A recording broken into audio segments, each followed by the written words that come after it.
भूगोल क्या है? भूगोल दो भाषाओं से मिलकर के बना हुआ एक शब्द है। भूगोल जिसमें जियो का अर्थ होता है पृथ्वी और ग्राफोस का अर्थ होता है वर्णन करना। ये जियो और ग्राफोस दोनों ग्रीक भाषा के शब्द हैं। ग्रीक भाषा के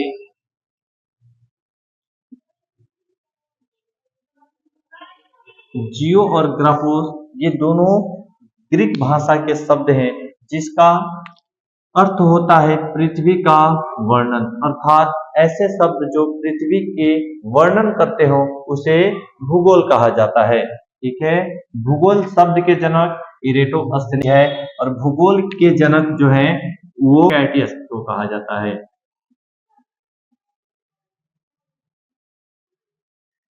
ठीक है।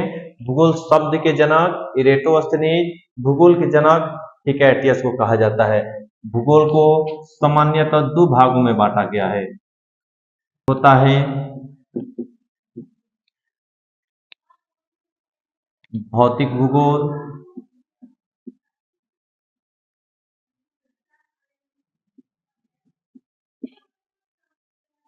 दूसरा होता है मानव भूगोल।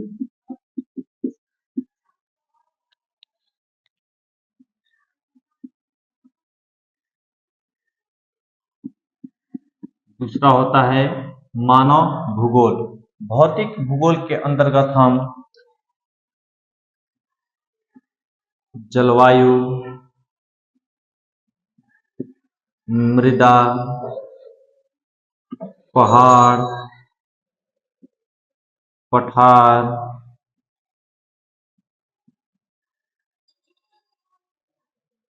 नदियां,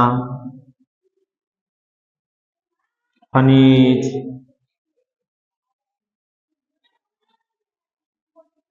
खनिज, वातावरण,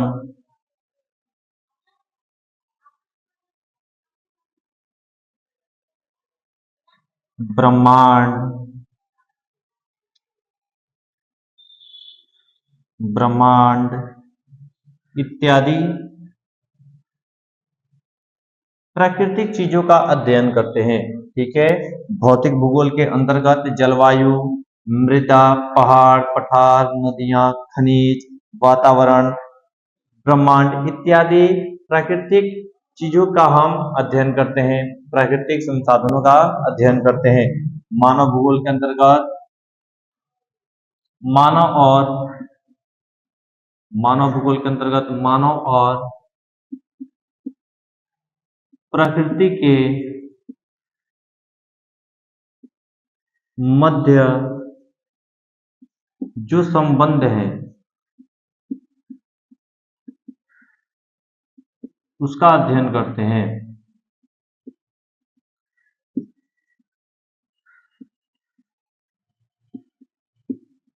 मानव भूगोल के अंतर्गत मनुष्य और प्रकृति के मध्य जो संबंध है उस संबंध का हम अध्ययन करते हैं। ठीक है। मानव भूगोल के जनक जो है फ्रेडरिक रेटजेल।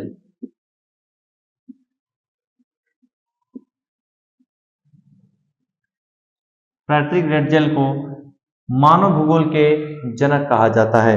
ठीक है। मानव भूगोल को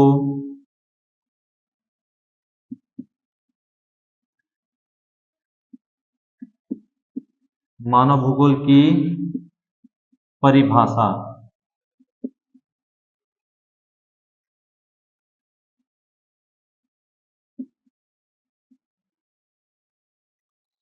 फ्रेडरिक रेटजेल ये जो थे वो जर्मनी के थे। ठीक है ना।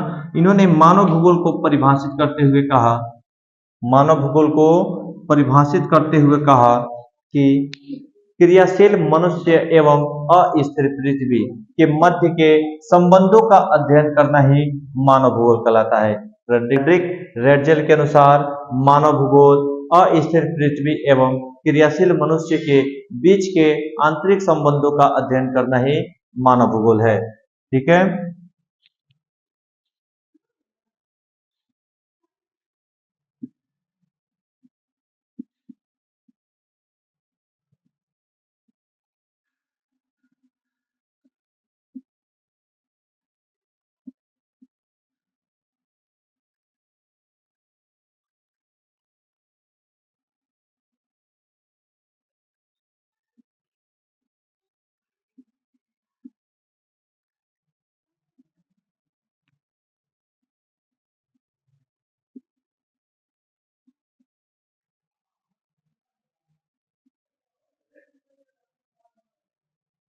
ठीक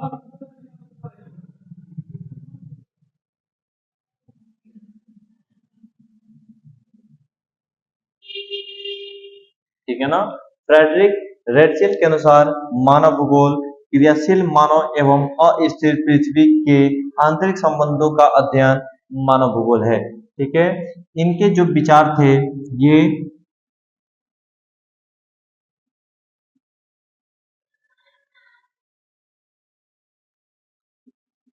फ्रेडरिक रेडजेल की विचारधारा की बात की जाए तो ये निश्चयवाद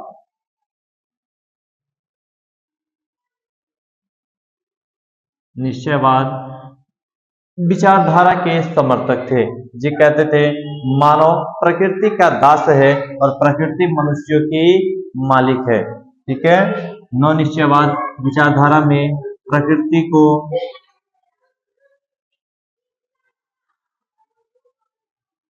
मानव का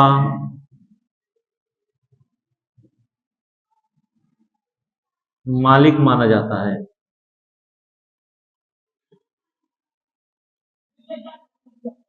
ठीक है, निश्चयवाद विचारधारा कहती है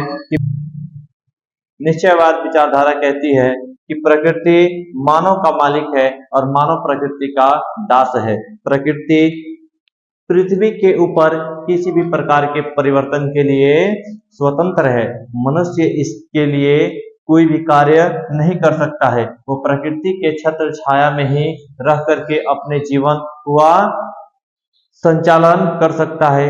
प्रकृति द्वारा किए गए परिवर्तनों में ये किसी तरह का परिवर्तन करने के लिए समर्थ नहीं देता है। ठीक है।